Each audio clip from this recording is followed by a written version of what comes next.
5 hidden secrets that you didn't know about CBSE Class 10 board examination. In fact, for Class 12 board examination as well. So watch the video till the end. For 5 minutes, you will find out all these 5 secrets, and especially the 5th secret is a blessing for all of you guys. So make sure that you're watching till the video till the end. और अच्छा लगे तो please make sure to share this video, subscribe to the channel, and hit the like button. Let me know in the comment section if you knew about these secrets or not. Let's get it started. सबसे पहला secret यही है. It's about the confusion between pre-boards versus board examination. Pre board examinations are conducted by schools, है ना. तो schools का अपना अपना लेवल होता है and they have a minimum passing percentage कि वो चाहते हैं कि भाई क्लास 10 में जितने बच्चे हैं वो सारे के सारे बोर्ड एग्जामिनेशन में पास हो. इस वजह से वो अपने स्कूल के एग्जामिनेशन जो प्री बोर्ड एग्जामिनेशन होते हैं उनको डिफिकल्ट बनाते हैं, उनको टफ बनाते हैं, ताकि बच्चे और ज़्यादा प्रिपेयर करें और बेटर प्रिपरेशंस के साथ हार्डर क्वेश्चंस को एक्सपेक्ट करते हुए बोर्ड एग्जामिनेशन में जाए. और जब वो बोर्ड एग्जामिनेशन में जाते हैं उनको मिलता है एक easy paper as compare to pre board, much easier paper. At least 15 to 20% easy होता है बोर्ड एग्जामिनेशन का पेपर प्री बोर्ड एग्जामिनेशन से, जिसके वजह से वो सारे बच्चे फिर बोर्ड एग्जामिनेशन में अच्छा कर जाते हैं, मेजॉरिटी ऑफ देम. तो प्लीज़ हमेशा इस बात को याद रखिए कि भाई प्री बोर्ड के जो मार्क्स आपको आ रहे हैं आपको उससे कम 15-20% ज़्यादा मार्क्स आपको मिलेंगे आपके बोर्ड एग्जामिनेशन में. It is just a way for the schools to make you guys better prepared. There is no need to crib about it and there is nothing which the school can do to you because of which you will not be able to write down the board examination. Admit card नहीं मिलेगा, ये नहीं मिलेगा, वो नहीं मिलेगा. That's all something which just to pressurise you. तो yes guys, you guys are good hands. Please make sure that you preparing for your pre board, क्योंकि अगर आप प्री बोर्ड के लिए प्रिपेयर करोगे बोर्ड एग्जामिनेशन लड्डू ही होगा. अब आगे बढ़ते हैं टू द सीक्रेट नंबर 2. जब आप बोर्ड एग्जामिनेशन लिखने जाते हो तो वहाँ का एनवायरमेंट कैसे होता है, प्रेशराइज्ड होता है कि नहीं. Let's try to understand that. वहाँ के इन्विजिलेटर्स आपका हेल्प करते हैं कि नहीं. द प्रॉब्लम इज कि जब तक आप आपके एग्जामिनेशन हॉल में ना पहुँच जाओ ना, तब तक चीज़ें खराब होती हैं. आप टेंशन में रहते हो, फिर पहुंचने के बाद अपने दोस्तों से बात करते हो और टेंशन में आ जाते हो, उसके बाद फिर एग्जामिनेशन हॉल में पहुंचते हो. लेकिन एग्जामिनेशन हॉल में पहुंचने के बाद चीज़ें are much more smoother and a happier place and a calmer place. आपके और आपके दोस्तों के बीच में या तो every student will be sitting at a very good amount of distance from each other. आपको थोड़ी शांति मिलेगी. बातचीत आप नहीं कर पाओगे क्योंकि वो अलाउड भी नहीं है. आप लोग थोड़ी देर के लिए आंख बंद करके सांस ले सकते हो, मेडिटेट कर सकते हो. कुछ नहीं करना है आपको, बस और बस अपने आप को काम रखना है. That's it. वहाँ के जो भी एग्जामिनर्स होते हैं, इन्विजिलेटर्स होते हैं, काफ़ी अच्छे होते हैं. दे will help you out if in case you feel you have any issues going on. Paper में कुछ सही नहीं है, फिल कैसे करना है चीज़ों को, डिटेल्स बराबर. And I will also request you कि यार जब भी आप अपना डिटेल्स भरोगे आंसर शीट में, प्लीज़ मेक श्योर कि आप उन इन्विजिलेटर्स की इंस्ट्रक्शंस को स्ट्रिक्टली फॉलो कर रहे हो, ताकि ऐसा ना हो कि बोर्ड एग्जामिनेशन वाले आपका पेपर साइन ना करे because of wrongly filled information. अगर गलती हो भी जाती है, they will help you out कि कैसे इसको रेक्टिफाई भी करना होता है. And they all are going to be extremely helpful. You just go there and kill it buddy. Secret number 3, which I don't think is a secret, but many of you guys don't agree to it. The point is कि यार board examination में 100% चीज़ें NCERT से ही आती हैं. कभी कभी सवालों को थोड़ा घुमा फिरा दिया जाता है, बट वो भी डिराइव्ड NCERT से ही होती हैं. अगर NCERT से भी ना आए तो NCERT एक्सेम्पलर्स तो डेफिनेटली आती है सवाल.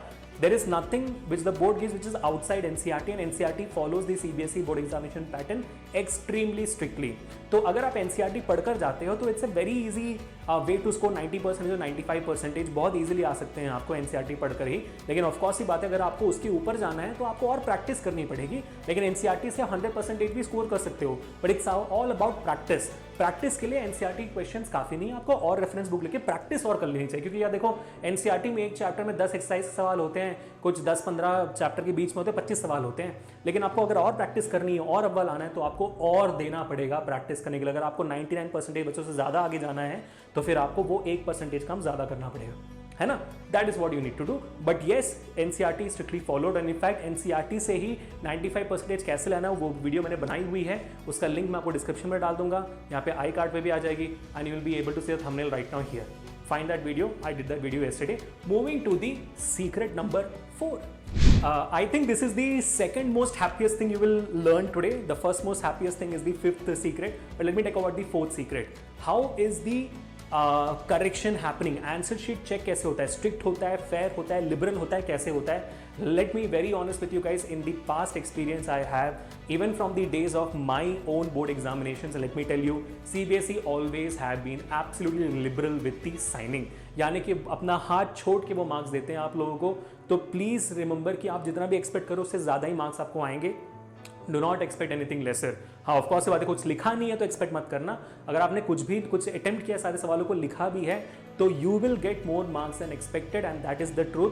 In fact I made shorts about it and many of your seniors have commented on that particular video saying that कि हाँ ये बात सच है, आपको more marks then expected CBSE के एग्जामिनेशन में मिलते हैं, चाहे वो 10th हो या 12th हो. लेकिन this is not the reason for not to work hard. Make sure that you are working really hard and always have in the back of your mind that the correction is going to be liberal this year and every year from CBSE, because they also have to maintain a good passing percentage.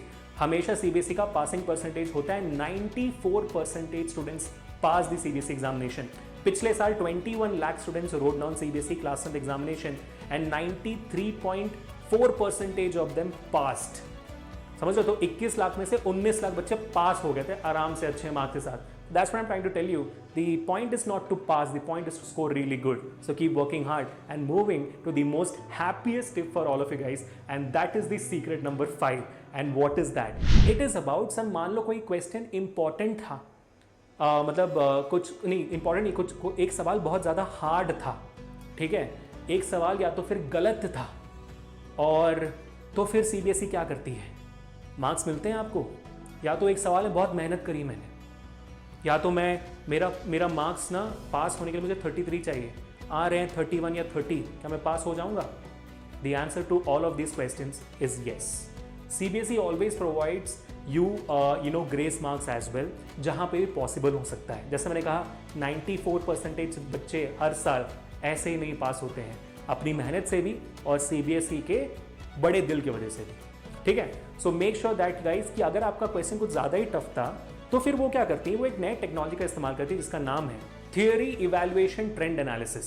Tetra नाम का ये software होता है जो फिलहाल इस साल से CBSE ने लगाना शुरू किया, आई थिंक कुछ साल से कर रहा है, ऑफिशियल से बताया हुआ है, जो ये देखता है कि पूरे कंट्री में जिन्होंने भी इस सवाल को अटेम्प्ट किया है, जिस बच्चों ने सवाल को अटेम्प्ट किया है, उनके मार्क्स कैसे आ रहे हैं. With the help of this software they find out that कि अच्छा, तो इन ओवरऑल लेवल बच्चों को ये एक सवाल डिफिकल्ट लगा हुआ है, इस वजह से इसमें ग्रेस मार्क्स देना जरूरी होता है ना.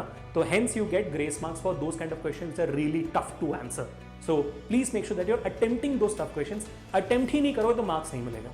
दूसरी बात अभी आती है कि सर मान लो कि क्या कहते हैं, क्वेश्चन ही गलत था, तो फिर क्या होगा? क्वेश्चन गलत था तो अगर आपने अटेम्प्ट किया तो पूरे मार्क्स मिल जाएंगे आपको. गलत क्वेश्चन के लिए पूरे मार्क्स अवॉर्ड कर दिया जाता है एज अ ग्रेस मार्क, ठीक है. तो all these things happen and also now the important question कि सर पासिंग मार्क्स मिल जाएंगे. यार अगर आप 33 पासिंग मार्क्स है, 30 to 31 लाते हो, 30 लाते हो, तो डेफिनेटली पॉसिबल है कि आपको पासिंग मार्क्स दे दिया जाएगा and you will pass the examination, ठीक है. अगर पास नहीं भी होते हो तो don't worry, there is compartment examination, there is improvement examination to improve your exams. Everything is possible from your CBSE side. I am just trying to put forward in your mind कि यार CBSE also wants you to pass. कोई भी आपको fail करने की कोशिश नहीं कर रहे हैं यहाँ पे, because everyone in this entire country knows that 10th pass is the minimum kind of qualification a person needs to survive for their family, ठीक है. ये सब जानते हैं, इसलिए 10th का पासिंग परसेंटेज हमेशा से इतना ज़्यादा ही रहा है. तो I hope all guys enjoyed this video and you guys got a really good clarity. Let me know how many of this secrets you knew in the comment section, and do you know any other secret of CBSE? Let me know in the comment section. Share this video and subscribe to the channel right now, and I'll meet you guys in the next धमाकेदार video. मिलते हैं. Until then, this is Abhishek signing off. Peace.